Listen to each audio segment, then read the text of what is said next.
Hello students.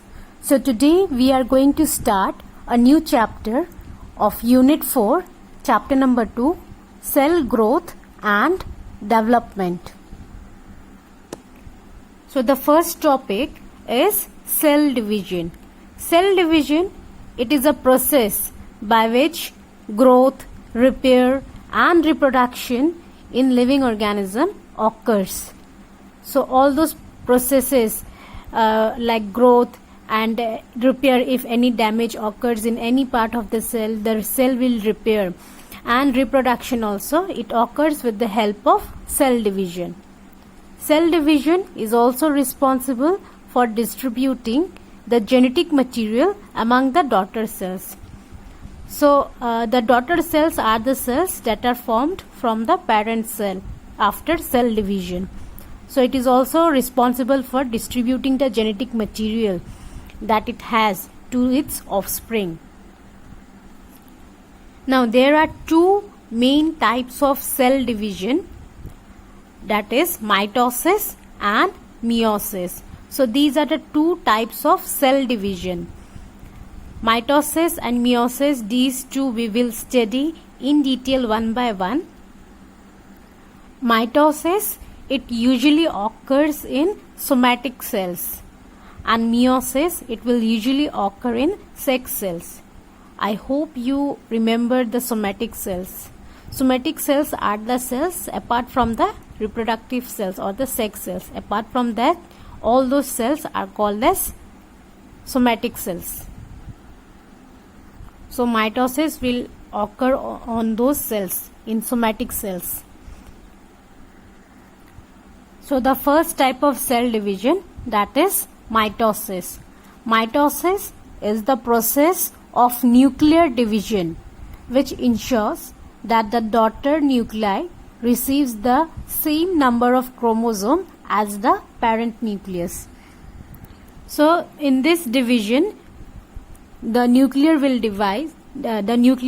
divide, and it ensures that the two daughter cells that are formed, it have the same number of chromosome that is present in the parent cell. Suppose in a human being we have 46 chromosome, right? So if a cell divide by mitosis, it will form two cells, and both the cell will contain 46 number of chromosomes only, not 23 and 23. After cell division, usually we used to get what? From 46, this will divide into two parts. We used to get 23 in one cell, and in another cell we will get 23. But in mitosis, we will get 46 in one cell, and in another cell also 46 from the parent, which contain 46 chromosome. So in simple word, we can say if it is 2n, that is 2n is the number of chromosome, the daughter cell will also contain 2n and 2n only, and not n. It will contain 2n, the daughter cells. Each daughter cells will contain 2n. Mitosis, this type of division, we also call it as equational division. Why? Because two daughter cells that are formed, it have the same number of chromosome as that of the parent cells. So whatever the chromosome number the parent cell have, the daughter cell will also contain the same number of chromosome. That is why we call it as equational division.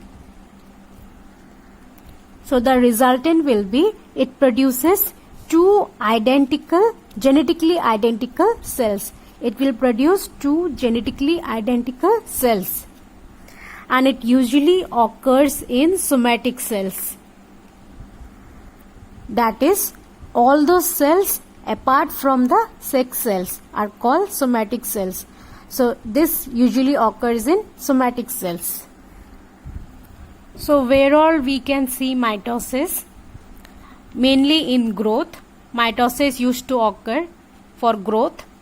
In any repairing, wherever the cell have got damaged, repairing also is done by mitosis, and in some asexual reproduction also, that will divide through mitosis.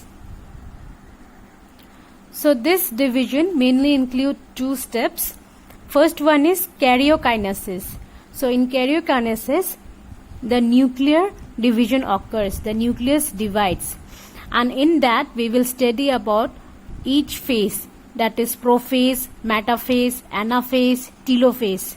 So we will study about each of them one by one, and in the second step cytokinesis occur. So in cytokinesis, the cytoplasmic division takes place, the cytoplasm divides, so the cell divides. First nuclear division will occur, the nucleus will divide, and then the cytoplasm will divide, and the result of this division will be formation of two daughter cells.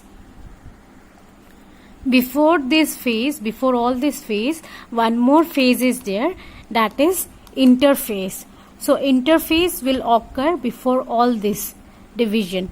What happens? It is the period between two successive cell division. That period, that time interval, we call it as interphase. So the period between two successive cell division is called interphase.